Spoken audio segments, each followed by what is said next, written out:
Hello everyone, welcome to अमगेट। तो अपने पिछली क्लास में क्या डिस्कस कर रहे थे? Average value, RMS value, form factor, peak to peak value, ये सब निकालनी अपने देख रहे थे।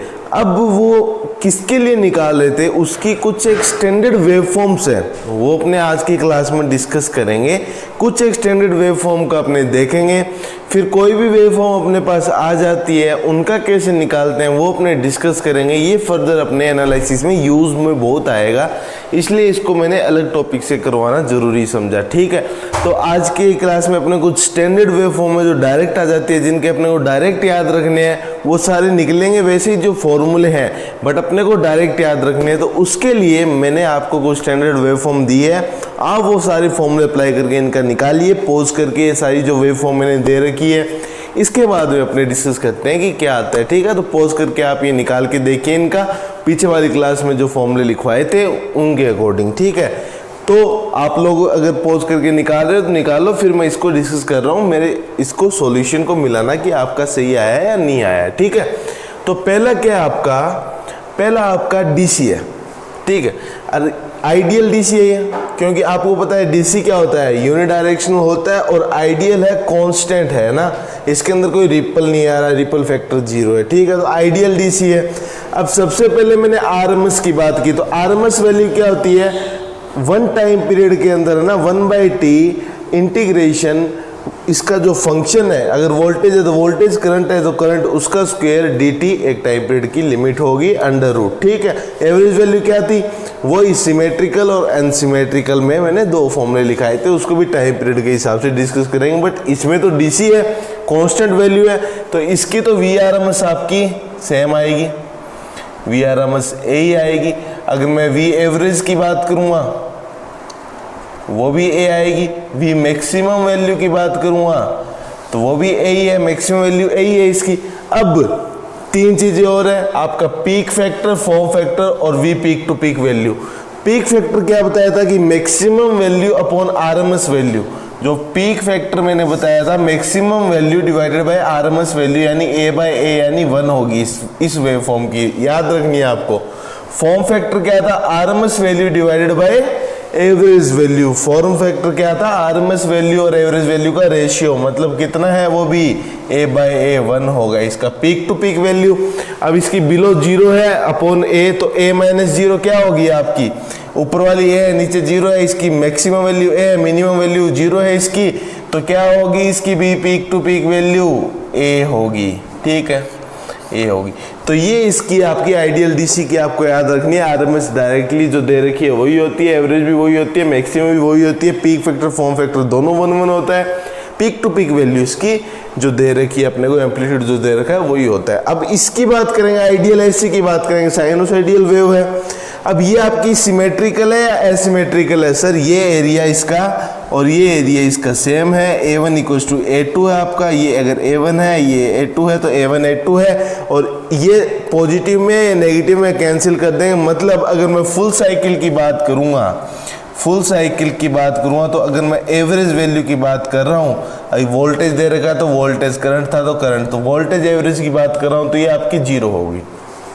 और हाफ साइकिल की बात करूँगा तो फॉर्मूले से निकाल लो, हाफ साइकिल में तो t/2 करके, t/2 इसका t 2π है तो 1/π करे ना, 1/π integration 0 to π Vm sin omega t dt करोगे तो इसका निकालोगे, आप निकालोगे ना इसका, तो आपके पास इसका जो आएगा, जो हाफ साइकिल में इसकी एवरेज वैल्यू आएगी वी एवरेज, वो आप देखना, ये आपका काम है, होमवर्क का आपका निकालना, और वो एवरेज वैल्यू आपकी आएगी इसकी 2Vm/π, 2Vm/π। ठीक है, ये मेरा इसका हो गया एवरेज। आरएमएस की बात करेंगे, इसकी सेम आरएमएस आप वही फॉर्मूले से निकालोगे पीछे जो डिस्कस किया है, तो आप चेक करोगे कि इसकी Vm/√2 आएगी। ये आपको याद रखने हैं, सारे स्टैंडर्ड वेव फॉर्म्स के आपको याद रखने हैं, इसलिए मैं डायरेक्ट वैल्यू निकाल रहा हूँ। बाकी इन सबको आप डेरिवेशन करके देखना, जो फॉर्मूला लिखा रखा है सिर्फ इंटीग्रेशन करना है, कुछ नहीं करना। ठीक है, लिमिट्स लगानी है। तो Vrms वैल्यू इसकी Vm/√2 आएगी। अब अपने इसकी देखें तो मैक्सिमम वैल्यू इसकी कितनी है, V maximum, maximum value Vm है, और V मिनिमम भी है इसकी, तो V मिनिमम कितनी है इसकी, -Vm है ना। अब इसके बाद में अगर मैं बात करूं इसकी, तो सर मेरा पीक फैक्टर बात करूं, पीक फैक्टर क्या होता है आपका, पीक फैक्टर होता है maximum value upon RMS value. तो पीक फैक्टर आप इसका देखोगे कितना आएगा, VM upon RMS value VM by √2। तो वीएम से वीएम कैंसिल, पीक फैक्टर आपका √2 आ गया। फॉर्म फैक्टर की बात करोगे, फॉर्म फैक्टर होता है आरएमएस, फॉर्म फैक्टर क्या होता है, RMS upon average. RMS value कितनी है, वीएम बाई √2, और एवरेज वैल्यू इसकी कितनी है, 2Vm by pi. Half cycle की बात कर रहा हूं मैं, ठीक है। फुल साइकिल में तो इसकी 0 है ही एवरेज वैल्यू। तो Vm से Vm कैंसिल हो गया, इसका पाई ऊपर चला गया, तो पाई बाई 2√2 आ गए। और इसको जब आप सोल्व करोगे तो ये 1.11 आएगा, जो मैंने बताया अभी था पीछे की क्लास में साइनोसॉइडल के लिए 1.11, ठीक है। तो ये इसका फॉर्म फैक्टर होता है 1.11, ठीक है। पीक टू पीक वैल्यू बताओ इसकी, वी पीक टू पीक अगर मैं बात करूंगा तो मैक्सिमम वैल्यू Vm है, मिनिमम माइनस Vm है, इन दोनों का डिफरेंस कितना है आपका, 2Vm है। मैग्नीट्यूड की बात कर रहे हैं तो वो 2Vm है, तो ये इसकी होगी। अब इसमें बात करूंगा, ये हाफ वेव रेक्टिफायर है, अनकंट्रोल्ड है, ठीक है। इसमें रिपल फैक्टर आ गया आपका। अगर मैं इसकी वी मैक्सिमम की बात करूं, आप निकालोगे तो वी मैक्सिमम तो इसकी देख के आप बता सकते हो कि सर Vm है। वी आरएमएस की इसकी बात करूंगा, वी आरएमएस की जब मैं बात करूंगा तो इसकी हाफ साइकिल में जो आई 2Vm पाई वही इसकी आएगी, क्योंकि हाफ साइकिल के अंदर निकालेंगे, पूरी साइकिल में तो एवरेज वैल्यू पूरी साइकिल में तो एवरेज वैल्यू आपकी 0 थी। तो वी एवरेज वैल्यू की इसकी बात करूंगा तो वो कितनी आ जाएगी, 2Vm बाई पाई, ठीक है। अगर मैं वी आरएमएस की बात हुआ तो एज इट इज वही आएगी, Vm बाई √2। तो ये वैल्यू सेम है, ये वैल्यू सेम है, ये वैल्यू सेम है, तो इसका पीक फैक्टर भी सेम होगा। पीक फैक्टर इसका √2 होगा, फॉर्म फैक्टर इसका 1.11 होगा, ठीक है, क्योंकि साइन वेव फॉर्म का ये पार्ट है ना। और उसके बाद में अगर मैं इसका बात करूं, इसके बाद में पीक टू पीक वैल्यू में इसमें चेंज आएगा। यहाँ 2Vm थी बट यहाँ पे मिनिमम वैल्यू 0 है, तो वी पीक टू पीक इसकी Vm ही आएगी। ये सारी वैल्यू हमें रिमेंबर रखनी है, याद रखनी है, ठीक है। तो इन तीनों का हो गया। अब ये है, ये फुल वेव है, ये हाफ वेव है। अब ये हाफ वेव है, इसमें चेंज कहाँ आएगा वो देखो आप। इसमें आप देखोगे, इसमें जो चेंज आएगा, अब इसका जो आप देखोगे, इस वेव फॉर्म का जब आप देखोगे तो इसकी वी मैक्सिमम वैल्यू तो Vm ही है, वी मैक्सिमम वैल्यू तो आपकी Vm ही है, ठीक है। एवरेज वैल्यू में चेंज आएगा, वी एवरेज जब आप निकालोगे ना इसकी, क्योंकि इसमें टाइम पीरियड आपका पाई था, बट इसमें टाइम पीरियड 2 पाई है, क्योंकि यहाँ से फिर बाद में यहाँ पे आपका 4 पाई तक ये कांस्टेंट चलेगा, ठीक है। यहाँ पे तो ये पाई के बाद में रिपीट हो रही थी क्योंकि फुल वेव रेक्टिफायर था, बट यहाँ पे ये इतनी इसका ये पूरा टाइम पीरियड हो जाएगा, ये इतना, उसके बाद में वापस रिपीट हो रही है, समझ गए। तो इसमें एवरेज वैल्यू जो निकालोगे वो इसकी आएगी Vm बाई पाई आएगी, इसकी आधी आएगी, है ना, Vm बाई पाई जब आप निकालोगे तो, ठीक है। तो इसकी एवरेज वैल्यू की बात होगी। आरएमएस वैल्यू की जब बात करूँ तो वी आरएमएस भी आप जब देखोगे ना इस वेव फॉर्म की, जब आप वी आरएमएस देखोगे तो वो आएगी Vm बाई 2, ना कि √2, Vm बाई 2 आएगी, ठीक है। हाफ वेव रेक्टिफायर का याद रखना, डायरेक्ट क्वेश्चन आ जाता है, ठीक है। अभी तीनों वैल्यू आ गई इस वेव फॉर्म की, तो इसकी पीक वेक्टर निकाल दो। Peak factor maximum upon RMS होता है तो वो 2 आ गया आपका। और फॉर्म फैक्टर निकालो, फॉर्म फैक्टर इसकी बात करोगे तो फॉर्म फैक्टर होता है आपका, बताओ, form factor RMS upon average होता है, तो आरएमएस अपॉन एवरेज करोगे तो कितना आएगा, Vm by 2 divide by Vm by pi, यानी पाई बाई 2 हो गया, 1.57 हो गया, क्योंकि पाई 3.14 होता है ना, तो ये कितना हो जाएगा, 1.57 आपका हो जाएगा। ये आपका फॉर्म फैक्टर आ गया। पीक टू पीक वैल्यू की इसकी बात करूँ तो वी पीक टू पीक कितनी है इसकी, मिनिमम 0, मैक्सिमम Vm, तो Vm होगी आपकी पीक टू पीक इसकी, ठीक है।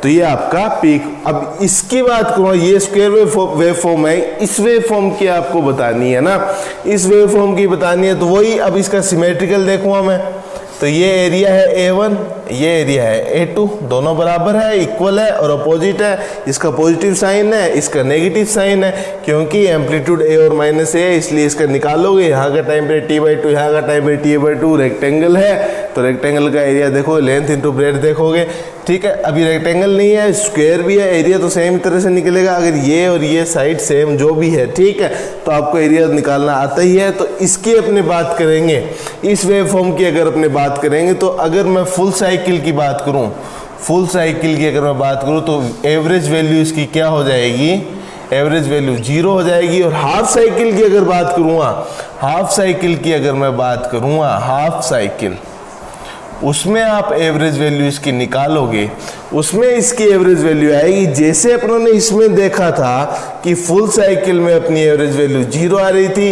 हाफ साइकिल में एवरेज वैल्यू 2Vm/π आ रही थी। तो इसमें अपने देखेंगे तो फुल साइकिल में तो अपने को पता लग गया 0 है, तो हाफ साइकिल में इसकी वैल्यू कितनी आएगी, हाफ साइकिल में कितनी आएगी, तो हाफ साइकिल में आप देखोगे तो वो आएगी आपकी ए, वो आएगी आपकी ए। सेम फॉर्मूला से निकालना आपको। उसके बाद में आप बताओ इसकी Vrms वैल्यू कितनी आएगी। Vrms की आप जब बात करोगे वो भी वैसे ही फॉर्मूले से निकालोगे, वो भी आपकी सेम आएगी ए।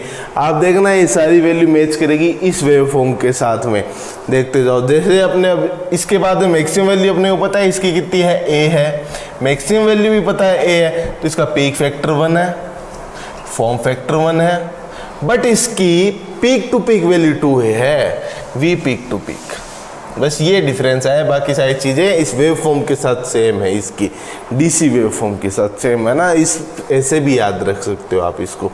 अब ये चीज़ है ना, ये वाला कंसेप्ट न्यू है आप लोगों के लिए, तो ये मैं आपको समझाना चाहता हूँ। अगर चॉप्ड डीसी आ जाए ना आपके पास, ये चॉप्ड डीसी बोलते हैं इसको, तो ये मैं मान लेता हूँ कुछ एक्स है, ये मान लेता हूँ वाई है, ये कोई फंक्शन दे रखा है टाइम के साथ में, ठीक है।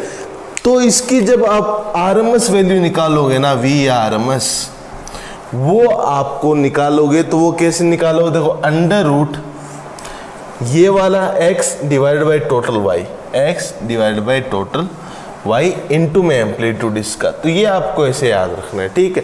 निकालोगे तो वही फॉर्मूले से निकालोगे तो वो भी आपका वैसे आएगा, बट मैं आपको डायरेक्ट बता रहा हूँ, ऐसे याद रखो कि अगर ये x है ये y है, तो Vrms की जो वैल्यू आएगी वो आएगी amplitude into under root x by Y. और V एवरेज की वैल्यू भी आप अब याद रख सकते हो, अगर RMS वैल्यू आपको याद है तो V एवरेज में भी एम्पलीट्यूड अंडर रूट हटा दो बस x बाई वाई, ठीक है। बाकी V मैक्सिमम A है, बाकी ये तीनों चीज़ आप इसकी निकाल सकते हो डायरेक्ट, ठीक है। तो इसके बेसिस पे ये एग्जांपल है इस वेव फॉर्म की, इस चॉप डीसी की। आप मेरे को करंट के अंदर दे रखी है, इसकी वैल्यू बताओ, Irms बताओ। Irms की अगर यहाँ बात करूँ इस एग्जांपल में, तो एम्पलीट्यूड इसका I नोड है, x की वैल्यू T/2 है, y की वैल्यू T है, T से T कैंसिल तो I नोड बाय रूट 2 होगी। और इसकी I एवरेज की बात करूँगा तो वो I नोड, रूट हटा दो तो I नोड बाय 2 हो जाएगी। तो ये सारी जो 6 वेव फॉर्म है आपकी, इनकी मैंने बताई। अब 2 है ट्राइंगुलर, वो उसकी और स्टैंडर्ड देख लेते हैं। तो पहले आप ये नोट करो, फिर उन 2 की बात करते हैं, ठीक है। ये सारी चीज़ें आप एक बार नोट कर लो। इसके बाद में ये सारी वैल्यूज आपको याद रखनी है ना, ये सारी वैल्यू डायरेक्ट याद रखनी है, आपको निकाल के देखना, चेक करना, यही आएगी, फिर आप इनको डायरेक्ट याद रखनी है आपको, ठीक है। तो ये नोट कर लीजिए, फिर अपने आगे बढ़ते हैं। तो आप लोगों ने नोट कर लिया होगा। अब ये 2 वेव फॉर्म आपकी, अब ये 2 वेव फॉर्म रही है जो स्टैंडर्ड वेव फॉर्म हमने डिस्कस करते हैं। तो इसकी और इसकी, इन दोनों की जब आप फॉर्मूले से चेक करोगे तो आरएमएस वैल्यू इसकी जो पहली वेव फॉर्म है उसकी आएगी आपकी k/√3, average value k/2, peak factor √3, form factor 2/√3 और पीक टू पीक वैल्यू के आएगी। जबकि ये जो वेव फॉर्म है इसमें इसका टाइम पीरियड t था। अब ये जो वेव फॉर्म आई है, ऐसी वेव फॉर्म आपकी बाई डायरेक्शनल है, इसमें टाइम पीरियड भी t है, बट इसका इतना एरिया और इतना एरिया सेम है। तो इसकी एवरेज वैल्यू की बात करो तो फुल साइकिल में 0, हाफ साइकिल में k/2 आएगी आपकी। आरएमएस वैल्यू तो इसकी सेम आएगी, k/√3 आएगी। जब आप चेक करोगे तो ये आपकी वैल्यू एज इट इज आएगी, ठीक है। पीक फैक्टर √3, फॉर्म फैक्टर 2/√3 और peak to peak value 2k। तो ये सारी वैल्यूज इन 8 वेवफॉर्म की आपको याद रखनी है, माइंड में रहनी चाहिए। ये वेवफॉर्म दिखी तो इसकी ये होती है, डायरेक्ट अप्लाई करनी आनी चाहिए। अब जब अपने आपको पता है डिस्कस करते हैं इन सारी वेवफॉर्म्स को, अलग अलग वेवफॉर्म्स को, इनके अलावा जो भी आती है उनमें कई वेवफॉर्म्स में आप देखोगे जब सिग्नल में आप डिस्कस करते हो तो उनमें हार्मोनिक डिस्टोरेशंस आता है, तो उनको जो प्योर नहीं होती है, आइडियल नहीं होती है, उन वेवफॉर्म की जब अपने बात करते हैं तो उनके अंदर हम देखते हैं कि फोरियर सीरीज से सॉल्व करते हैं ना, तो वो जो सारी वेवफॉर्म, अगर मैं इनपुट अप्लाई ऐसी दे दूं, इनपुट सप्लाई में अगर ऐसी चीज़ें दे दूं कि जो मेरी वेवफॉर्म आइडियल नहीं है, तो उसका कुछ वेवफॉर्म रहेगी, उसकी कोई इक्वेशन रहेगी साइन के अंदर, ठीक है। ऐसे ही मेरी अगर मैं वोल्टेज दूं या करंट दूं, कुछ भी दूं ना, वहाँ पे एक इक्वेशन रहेगी फोरियर सीरीज के अंदर। अब मैं आपको कुछ एक ऐसी चीज़ें बताता हूँ, जैसे अगर मेरे को सिग्नल लेवल की इक्वेशन करने हैं, पावर इलेक्ट्रॉनिक्स लेवल की इक्वेशन करते हैं, एनालॉग इलेक्ट्रॉनिक्स लेवल की इक्वेशन करते हैं, तो उनमें इनपुट सप्लाई मेरी कैसे आती है, उनकी आरएमएस वैल्यू कैसे निकालता हूँ, ठीक है, उसमें मेरे लोड के अंदर क्या चीज़ रहती है, तो सब चीज़ मैं आपके साथ अभी डिस्कस करने वाला हूँ। तो ये नोट कीजिए, इसके बाद मैं इरेज करके कुछ एक केस हैं वो नोट करते हैं, फिर इन पे बेसिस पे जो इम्पोर्टेंट तरह तरह के क्वेश्चन आ रखे हैं गेट और आईएएस में, बहुत ज़्यादा पावर पे तो बहुत ज़्यादा क्वेश्चन आ रखे हैं, तो वो अपने डिस्कस करेंगे। तो पहले आप ये 2 चीज़ और नोट कर लो, इन 8 वेवफॉर्म्स की आपको याद रखनी है, निकाल के भी देखनी है रफ में कि भैया कैसे आई है ना, शायद दोनों फॉर्मूले से जो मैंने आपको पिछली क्लास में डिस्कस की। तो ठीक है, ये नोट कीजिए, फिर अब मैं आगे जो मैं आपके साथ शेयर करने वाला हूँ वो देखना आप, ठीक है। तो ये मैं इरेज कर रहा हूँ, आप लोग नोट कर लीजिए पॉज करके। अब जो हमने जो सीखा है अलग अलग वेवफॉर्म्स के लिए, वो अपने अप्लाई करके देखते हैं। मैंने 3 इक्वेशन दी है, एक वोल्टेज में, एक करंट में और एक वोल्टेज में।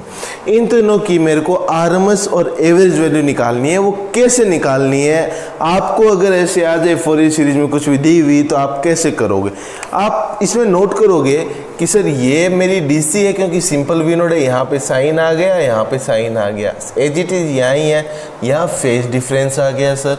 और यहाँ पे क्या चेक करोगे, यहाँ पे सर इन दोनों में क्या चेंज आया, यहाँ कोस था यहाँ साइन था, वो तो साइनोसोडियल है, ठीक है, बट सर यहाँ पे फ्रीक्वेंसीज अलग अलग थी जबकि यहाँ पे फ्रीक्वेंसी सेम आ गई। तो ये 3 केस है, पहले ये डिस्कस कर लेते हैं अपने, फिर मैं सिग्नल वाली चीज़ आपको बताऊंगा कि वो क्या है, सिग्नल और एनालॉग की इक्वेशन कैसे आ सकते हैं और कैसे अपने उनके एवरेज और आरएमएस वैल्यूज निकालते हैं। तो ठीक है, इसमें अगर मैं बात करूँ तो एवरेज वैल्यू बताओ क्या होगी इसकी, वी की, वी एवरेज।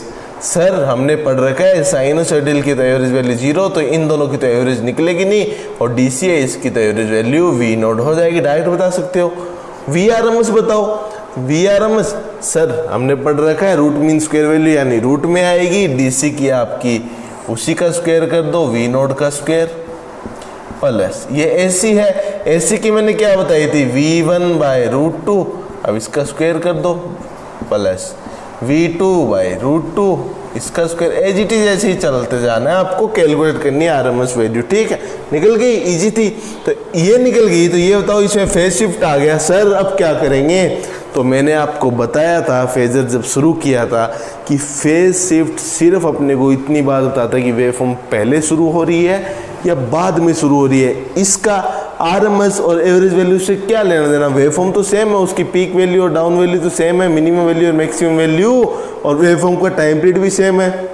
फेज शिफ्ट तो इसको शिफ्ट कर रहा है या तो फॉरवर्ड डायरेक्शन में या बैकवर्ड डायरेक्शन में, मतलब या तो पहले आएगी या बाद में आएगी। फेज शिफ्ट का तो आरएमएस और एवरेज पे कोई इफेक्ट ही नहीं पड़ेगा। तो इसकी एवरेज वैल्यू अगर मैं बताऊं, आई एवरेज की अगर मैं बात करूं इसकी, तो वो कितनी आएगी आपकी, आई नोट आएगी, जबकि आई आरएमएस की जब मैं इसकी बात करूँ वहाँ, तो वो आएगी आपकी आई नोट का square plus I1 by root 2 का स्क्वायर, साइन है ना ये, डीसी नहीं है, तो प्लस I2 बाई रूट 2 का स्क्वायर। ठीक है सर, ये दोनों तो समझ में आ गए। अब सेम फ्रीक्वेंसी आ गई यहाँ पे आपकी सेम फ्रीक्वेंसी आ गई। अब बोलो सर अब क्या करोगे आप, अब बताओ अब क्या करोगे। अब भी कर देंगे ना सेम फ्रीक्वेंसी में। अब ये फोरियर सीरीज नहीं है, फोरियर सीरीज में तो डिफरेंट फ्रीक्वेंसी होनी चाहिए। अब ये फोरियर सीरीज नहीं है तो इसको कैसे करेंगे, तो इसमें ये दोनों फंक्शन को सेम ले सकता हूँ, सिर्फ फेज शिफ्ट चेंज है। तो मैंने आपको एक पोलर फॉर्म सिखाई थी कि ये मेरा वी नोड है, इसको मैं क्या लिखता हूँ, साइन में दोनों फंक्शन, ठीक है। तो V1 at angle n ω frequency same है, प्लस ∅1 नहीं है, और इसको क्या लिखता हूँ V2 एट एंगल माइनस ∅2। अब मैंने बताया था जब एडिशन हो सब्ट्रैक्शन हो तो फेजर का ऐड और सब्ट्रैक्ट करना होगा आपको, तो यहाँ पे आपको फेजर एडिशन करना है।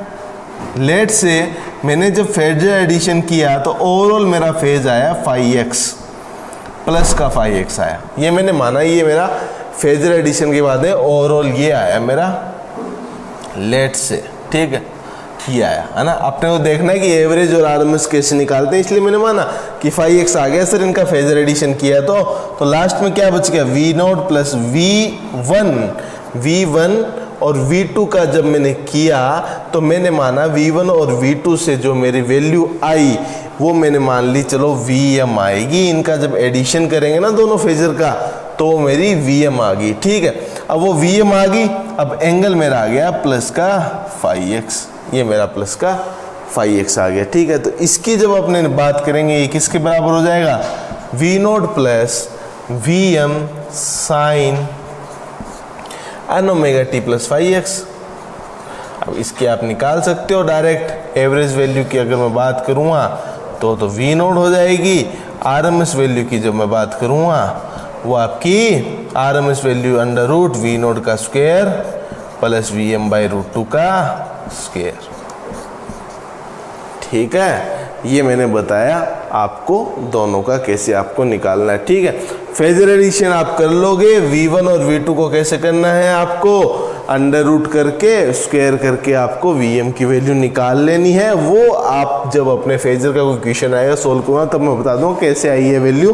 पहले आप ये तीनों नोट कर दिए, फिर अपने आगे का डिस्कस करते हैं। नोट कीजिए,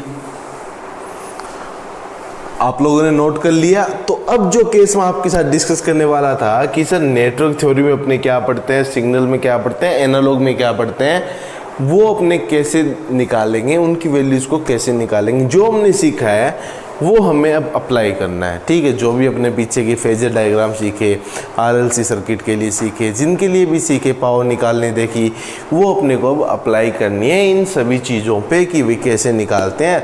अब देखो जब नेटवर्क थ्योरी की बात करते हैं सब लीनियर की बात करते हैं, लीनियर मतलब आरएलसी की बात करते हैं ना, कोई भी नॉन लीनियर नहीं होता। तो sinusoidal supply to linear loads, ठीक है, लीनियर लोड्स को साइनोसॉइडल सप्लाई देते हैं। तो अपने बात करेंगे जब सिग्नल में बात करते हैं तो फोरियर सीरीज आ जाती है, non sinusoidal supply to linear loads. बस इसमें लोड जो आरएलसी रहता है लीनियर ही रहते हैं, वहाँ पे डायोड्स और बीजेटीज वगैरह नहीं आते हैं, ट्रांजिस्टर्स नहीं आते हैं।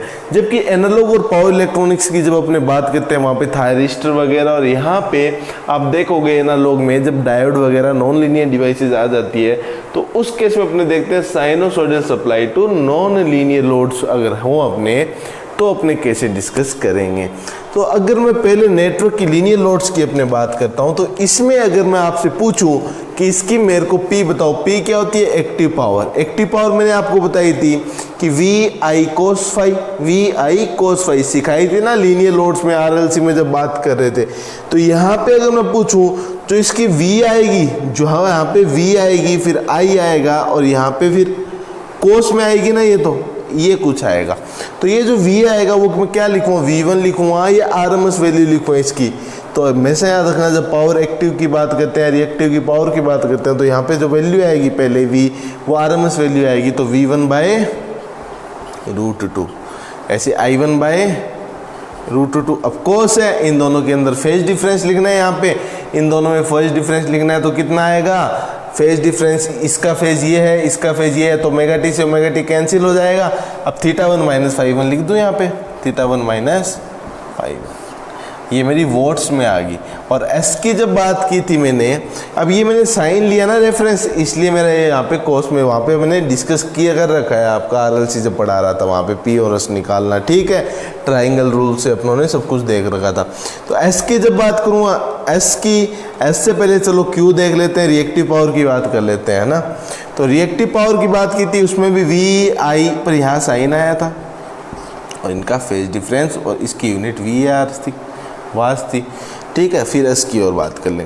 तो ये अगर मैं बात करूं तो ये भी VRMS V1 by root 2 I1 by root 2 sine phase difference θ1 minus ∅1, ठीक है। तो ये आपकी रिएक्टिव पावर आ गई। एस की जब बात कर रहा हूँ, अपरेंट पावर की जब मैं बात करता हूँ, तो वो हमने देखा था वहाँ पे, वो आई थी V R M S into I R M S आई थी लीनियर लोड्स के लिए, जब मैंने दिखाया था आपको वहाँ पे, क्योंकि एवरेज वे वहाँ पे अपने देखेंगे। पावर की जब बात करेंगे तो रेजिस्टेंस में ही निकली थी, उसके बाद में तो अपनी वैल्यू आई नहीं थी। तो यहाँ पे जो आएगी वो V R M S into I R M S, मतलब V by root two into I by root two. ठीक है। इसके लिए अगर आप यही क्लास देख रहे हो, पीछे की नहीं देखी है तो बहुत गलत बात है। पीछे की सारी क्लास देखोगे तो ये एज इट इज आपको एक एक चीज़ समझ में आ जाएगी। ठीक है। तो क्योंकि बार बार इतनी चीज़ें मैं एक्सप्लेन करने बैठूँगा तो आपने पीछे की क्लास नहीं देखी, तो ये देखने का क्या मतलब है। तो शुरू से सारी क्लासेज आपको देखनी चाहिए, आपको कहीं पर कोई डाउट नहीं आएगा, ये मेरी गारंटी है। तो एस बराबर V by root two into I by root two आ गया, पी क्यू एस आ गया। उसके बाद अपने वहाँ पर बात की थी पावर फैक्टर की। पावर फैक्टर अपने देखा था, वो अपने देखा था पी बाई ऐसा आता है आपका पावर फैक्टर, पावर ट्रायंगल से देखा था पी बाई एस आता है। तो यहाँ से आप देखोगे तो वो कितना आएगा, पी ए एस ये है, तो इस टर्म से ये इस टर्म कैंसिल होगी, सिर्फ बच गया आपका cos theta one minus phi one. ये आपका पावर फैक्टर आया है इस केस के अंदर। तो ये आपका नेटवर्क थ्योरी में सिर्फ अपने यही चीज़ें पढ़ते हैं, लीनियर लोड्स की अपने बात करते हैं। बट जब सिग्नल सिस्टम में आ जाते हैं तो वहाँ फोरियर सीरीज आ जाती है, देखो। ठीक है। ठीक है। अब लोड्स लीनियर लेंगे, आरएलसी रहेगा। ठीक है। तो अगर यहाँ पे बात करें सिग्नल सिस्टम में अपने, तो यहाँ पे पी बताओ आप कैसे निकालोगे। ठीक है। पी बताओ कैसे निकालोगे, एज इट इज वही, इसकी V R M S sir, इसकी वी आर एम एस कैसे निकलोगे, इसकी वी आर एम एस कैसे निकलेगी, वी नोट का square plus V one by root two का square plus V two by root two का स्क्वायर, ये इसकी वी आर एम एस होगी। ठीक है। अब मैं आपसे जो पूछने जा रहा हूँ वो बताना कि जो मैं लिख रहा हूँ वो सही है या नहीं है। अगर मैंने ये लिखा है वो आप अगर सही बोल रहे हो तो मैं बोलूँगा कि आपने गलत बोला है, गलत बोला है। क्योंकि मैंने यहाँ जो किया और यहाँ जो किया उसमें क्या डिफरेंस आया वो मैंने आपसे पूछा, और आप 2 मिनट सोच के बताइए इसको मैंने गलत क्यों बोला है। ठीक है। बताइए और कमेंट सेक्शन में मेरे को बताइए, पॉज करके सोचिए 2 मिनट कि इसको मैंने गलत क्यों बोला है। ठीक है। सोचिए। तो सोचा आपने, इसको मैंने गलत इसलिए बोला है, इसको मैंने गलत इसलिए बोला है। जिन्होंने आंसर दिया उसका बढ़िया बात है, जिसको समझ में नहीं आया वो मेरी बात सुनिए। यहाँ पे तो 2 ही वेव फॉर्म थी, सिर्फ एक थी, इसमें फ्रीक्वेंसी ओमेगा थी, इसकी भी ओमेगा थी, तो इन दोनों की मैंने लिख दी। बट यहाँ पे जब आप देखोगे तो इसकी फ्रीक्वेंसी ओमेगा 1 है, इसकी ओमेगा 2 है, इसकी ओमेगा 1 है, इसकी ओमेगा 2 है, तो पावर तो V इंटू आई होता है आपको। ये मैंने VRMS लिख दी, तो ये मेरी सही है क्या, नहीं कह सकते, क्योंकि सेम फ्रीक्वेंसीज वाली टर्म सिर्फ सेम फ्रीक्वेंसी के साथ ही होगी। तो ये मैं गलत लिख रहा हूँ, इसमें फ्रीक्वेंसी सेम फ्रीक्वेंसी वाला कंसेप्ट आएगा।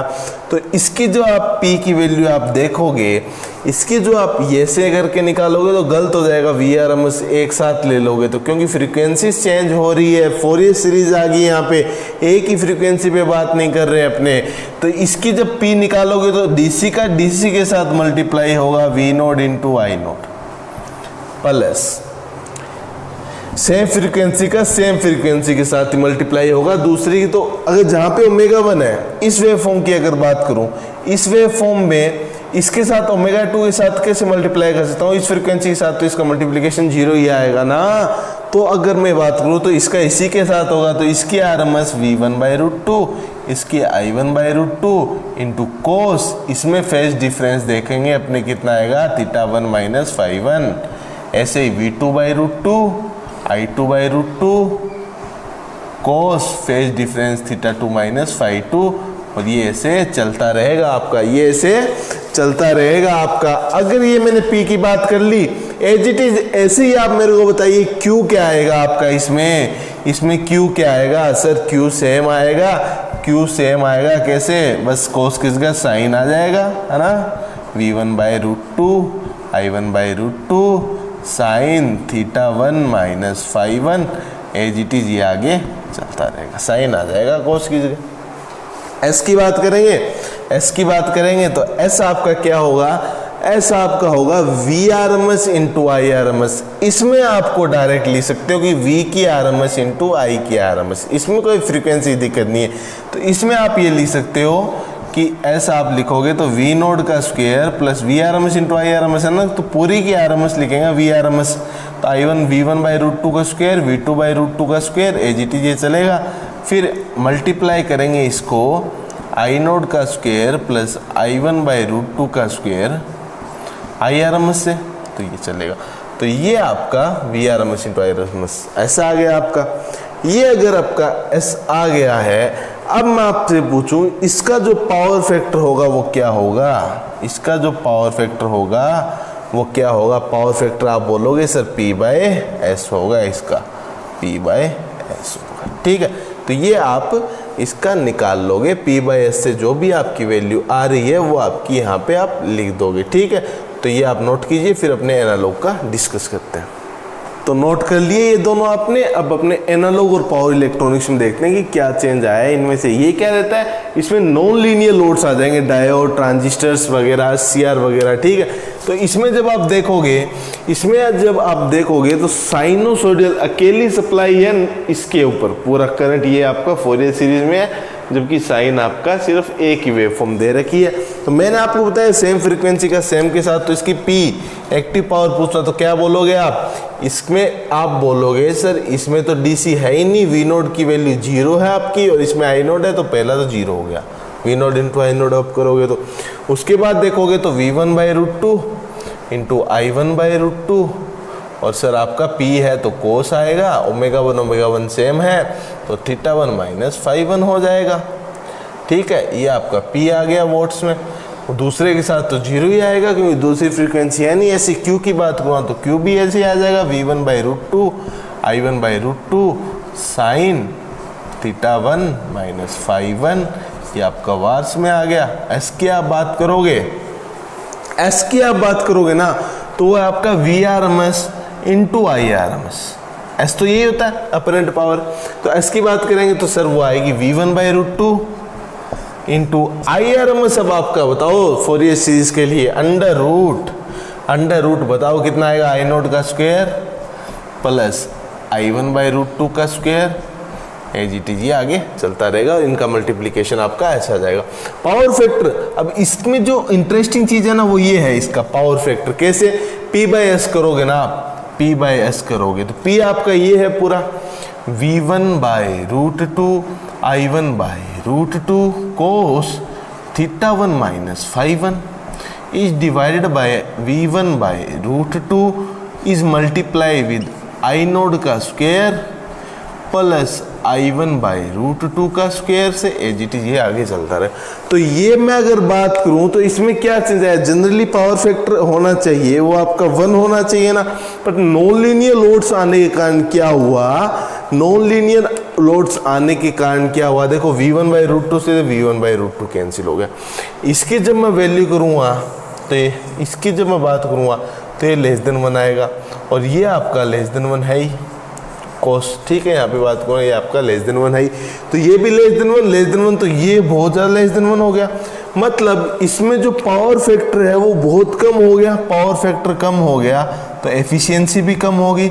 इसलिए तो पीछे हमने पढ़ाया था कि पावर इलेक्ट्रॉनिक्स की वो एरोप्लेन वाला जब मैंने एग्जाम्पल दिया था आपको, वहाँ पे मैंने बताया था कि उनकी एफिशिएंसी बहुत कम होती है। इनके जो अंदर अपने नॉन लीनियर लोड्स की जब बात करते हैं, नॉन लीनियर आने का डायोड्स वगैरह, एससीआर वगैरह, कन्वर्टर्स आने के कारण जब अपने इन्वर्टर्स वगैरह इन सब में बात करते हैं तब वहाँ की एफिशिएंसी और पावर फैक्टर बहुत कम होते हैं। जबकि पावर सिस्टम की जब अपने बात कर रहे थे, ट्रांसमिशन लाइंस, ट्रांसफार्मर की जब अपनी बात की थी, वहाँ पे एफिशिएंसी 99% आ रही थी। तो यहाँ पे आपका कॉस्ट भी ज़्यादा रहेगी और एफिशिएंसी भी कम रहेगी इसमें, जबकि वहाँ पे कॉस्ट तो ज़्यादा है, ठीक है, बट एफिशिएंसी अच्छी आ रही है। तो यहाँ पे एफिशिएंसी आपकी कम हो जा रही है क्योंकि पावर फैक्टर बहुत कम हो जाएगा यहाँ पे आपका।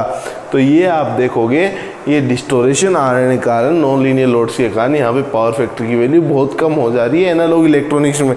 बट हमको किससे डील करना है नेटवर्क थ्योरी में, अपने को इनके साथ डील करके देखना है। ये मैंने आपको आइडिया पर्पस के लिए बताया है, इन तीनों को कंपेयर करके। तो आज की क्लास में हमने ये सीखा कि भैया एवरेज वैल्यू, आरएमएस वैल्यू को स्टैंडर्ड वेव फॉर्म में हम कैसे निकालें, हमें कैसे याद रखनी है। फिर हमने देखा कि अपने सर्किट्स में कैसे यूज में आती है, नॉन साइनोसॉइडल सप्लाई हो, फोरियर सीरीज में हो, उनकी आरएमएस कैसे निकालते हैं। इन तीनों सब्जेक्ट को कंपेयर करके देखा। अब आगे क्वेश्चन में कुछ पावर के क्वेश्चंस हैं, उनको अपने डिस्कस करेंगे। प्रीवियस ईयर क्वेश्चंस बहुत अच्छे अच्छे क्वेश्चंस हैं, इस एरिया से बहुत ज़्यादा क्वेश्चंस आते हैं आईईएस के अंदर या फिर गेट के अंदर। मैं बात करूं पावर पे बहुत अच्छे अच्छे क्वेश्चन आते हैं, तो बहुत इंपॉर्टेंट एरिया है ये आपका एसी स्टेडी स्टेट का। तो इसके ऊपर अपने बात करेंगे आगे क्लास में क्वेश्चंस की, ठीक है। तब तक के लिए आप ये अपना रिवाइज करना पहले और फिर अगली क्लास को अटेंड करना, ठीक है। तो thank you, have a good day, bye.